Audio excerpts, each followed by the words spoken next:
દાદા હરીશચંદ્ર મને સતત બિઝી રાખે છે. હવે એમને સેવા કરવાનું ભૂત વળગ્યું છે. ક્યાંકથી શબ્દ સાંભળી આવ્યા NGO, એટલે આવીને મને કે ગિરીશિયા NGO ચાલુ કર, આપણે સેવા ચાલુ કરવી છે. મને સમજ એ નથી પડતી કે દાદાને સેવા ચાલુ કરવી છે કે પછી ચાલુ પ્રકારની સેવાઓ કરવી છે. NGO ચાલુ કરી. દાદાજી તમને ખબર છે NGO એટલે શું? એ મને ખબર નથી. મને એટલી ખબર છે કે સેવાઓ કરવા માટે આવું કંઈક હોવું જરૂરી છે. તને ખબર હોય તું સમજાવ. સમજાવો, તમને સમજાવો. N એટલે નવરા, G એટલે ઘેર બેઠા અને O એટલે ઓફિસ. ટૂંકમાં નવરા ઘરે બેઠેલા વાળાઓની ઓફિસ એટલે NGO.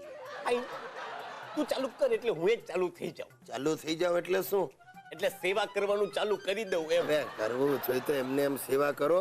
આ ગરીબ વિદ્યાર્થીઓને શિક્ષણ આપવાથી કામ ચાલુ કરો. જો દીકરા આપણે જ ભણ્યા નથી, પછી ગરીબોને ભણાવીને ક્યાં આડે રસ્તે મોકલવા? એમ તો ઘરડા ઘર ચાલુ કરો. એમાં મજા ના આવે ગિરિયા. આપણે આપણા પોતાના માટે ચાલુ કર્યું હોય ને એવું લાગે. એના કરતા હું શું કહું, બોલો. આપણે વિધવાઓ ઉપર થતા અત્યાચાર આપણે અટકાવીએ. ગિરિયા, એમના પુનર્લગ્ન થાય એવા આપણે પ્રયત્ન કરીએ, એમાં આશીર્વાદ મળશે. આશીર્વાદ લેવા જ ને, એના માટે પહેલા જ મોટી જગ્યા જોઈએ બહેનોને રાખવા માટે. સમજ્યા? પૈસા જોઈએ, માણસો જોઈએ. આ બધું કે આવશે ક્યાંથી? આ છે ને પણ જગ્યા એટલે જગ્યામાં આપણું ઘર. બરાબર છે.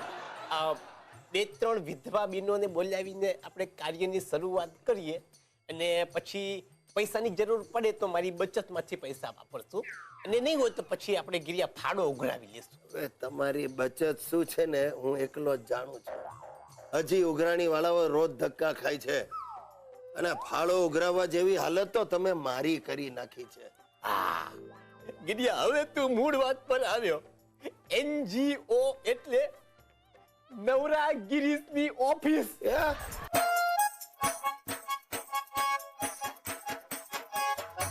જુનાગઢના મેળામાં નાગા બાવાનું ખિસ્સું કપાયું. કરી ગયો રે. હે ભગવાન, નથી રેવાતું. એક સરખા દિવસ સુખના કોઈ ના જાતા નથી. મગજ કામ નથી કરતું. ઉપાડી લે ભગવાન, ઉપાડી લે મને. સુપ્રીમ કોર્ટનો ચુકાદો. જેનું મગજ કામ કરતું બંધ થઈ ગયું હોય અને જે વ્યક્તિ સપોર્ટ સિસ્ટમ પર જીવતી હોય એને ઈચ્છા મૃત્યુની મંજૂરી આપી શકાય. દાદાજી, આ તો તમને બરાબર બંધ બેસતું છે. શું તમે જ કહો છો તમારું મગજ કામ નથી કરતું અને મારા સપોર્ટ પર જ જીવો છો, એટલે હવે તમારે ઈચ્છા મૃત્યુ સ્વીકારવું પડશે. એ ભાઈ, એટલે તું મને પતાવી દેવા માંગે? અરે પણ હું શું કરું? આ તો ભગવાને સામે ચાલીને તમને તક આપી છે. સરકારે આ કાયદો પસાર કરી દીધો. હું તો કઉ છું એનો લાભ લેવો જ જોઈએ. જો સાંભળો દાદાજી, આપણે શું કરીએ, તમારી આ 2 આંખો છે ને એ આપણે ઓલા સાવિત્રીબા છે ને એમને દેખાતું નથી, એમને દાનમાં આપી દઈએ. અરે તમે સાંભળો તો ખરા. અને આ તમારું શરીર આખું મેડિકલ કોલેજને દાનમાં આપીએ. એટલે શું છે કે વિદ્યાર્થીઓ એનો અભ્યાસ કરે, સંશોધન કરે ને શોધી કાઢે કે ભગવાને આવી આઈટમ બનાવી કેવી રીતે. અને હા, તમારી બંને કિડની આપણે 2-4 લાખમાં વેચી દઈએ. કાલા હરામખોર પાજી, તારે મારા જીવતા જીવત મારા અંગો વેચીને પૈસા ઉભા કરવા? આપણામાં કહેવત છે ને, જીવતે લાખનો મરેલો 1.25 લાખનો. તો તમે પણ જતા જતા અમને થોડો ફાયદો કરાવી આપો એમ.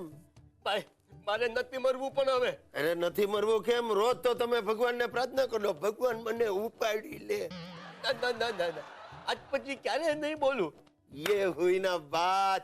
अरे दादाजी, मारे तो તમારી 101મી વર્ષગાંઠ ધામધૂમથી ઉજવવી છે.